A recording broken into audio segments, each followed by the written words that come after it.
So moving on to the fights this weekend. Um, let's start with Khan versus Brook. These guys probably should have fought 7 or 8 years ago, and that's when it would have been a really, really meaningful fight in boxing, not just in the British rivalry and the rivalry between them two, but 7 or 8 years ago, this would have been a big fight for ranking for the welterweight division. You know what I mean? This would have been a fight for position. It's not that anymore, but I think it had meaning in the sense of they're both 35 years old as they're hitting the back nine of their career, the second half of their career. You know, can they build on their legacy against each other in some way? And, you know, I'm not really sure how the fight would have gone in their primes. I think it might have been a little bit more competitive, but I think ultimately Kell Brook throughout his career has just proven to be a much more durable, reliable fighter than Khan. And I think the Terence Crawford loss for Brook is really more so a testament to Crawford than it is a statement about Brook. You know, Amir Khan's punch resistance at this point in his career is completely gone. Not that he ever had a lot of it, but at this point, it's really it was rare that Brook would land a punch that didn't severely impact him or wobble his legs or get his legs all fucked up. He just can't take a clean shot from a powerful welterweight. He can't take a clean shot from a guy his size that has punching power. And Brook did a really great job of stalking him and staying patient and picking his shots at the right time, not wasting a whole lot. You know, every time Amir would try to come in with one of those flurries, Kell would time him perfectly. And he just kind of had the perfect game plan, and Amir really didn't have a plan B. And I think once his legs got shook, they were shook for the rest of the fight. I think that, you know, Amir's been stopped 5 times, but he's been knocked out cold 3 times. You know what I mean? Like, he's been leveled 3 times in his career. And I just think that for as good of a career as he's had, and for as, you know, as exceptional as his talent was at one time, he's always had a hard time taking a shot.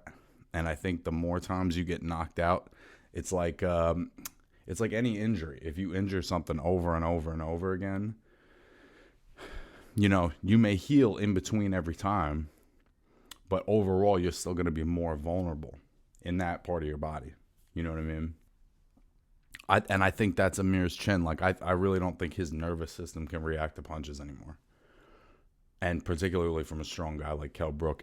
You know, as for Kell Brook, he's a guy that at welterweight, I think it was really hard for him to get fights against top-notch guys until he lost to Triple G.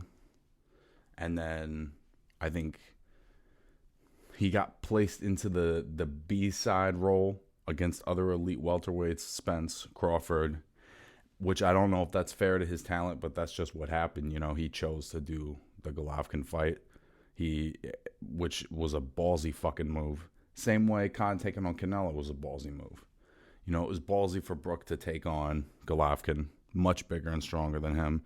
You know, he broke his orbital bone in that fight. That was a brutal fight.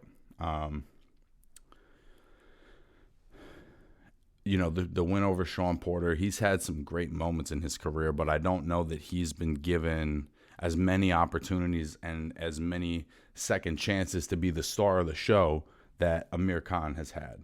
So this is a great win for Kell Brook. I'm sure it's probably the best feeling win of his career, you know, maybe other than the Porter fight, but this one might feel the best. You know what I'm saying? Because of the rivalry, because of their history. So I'm not sure what's next for Kell, but I think that Kell Brook is a tough night out for anybody at 147 and 154. On any given night, Kell Brook could give you a hell of a fight. You know, he's an elite level guy. He's definitely an elite level guy. I think just give Terence Crawford the credit for stopping him with a jab. When you look at the rest of his fights in his career, that doesn't really represent him. And I hope that Amir Khan retires. I hope Amir Khan retires. He's taken a decent amount of punishment in his career, for the great hand speed, for the wins over Maidana and Devin Alexander, and all of the great fights that he's been in. He's just been knocked out a lot. He's been hit a lot. He's always had big, kind of blaring defensive flaws that he's never fixed. So I hope he hangs him up. It's been a hell of a career. Not exactly the one I think that I personally thought he would have had. I thought he would have reached a different level when he was young. But he had a great career, and I think it's time to hang him up for his own safety.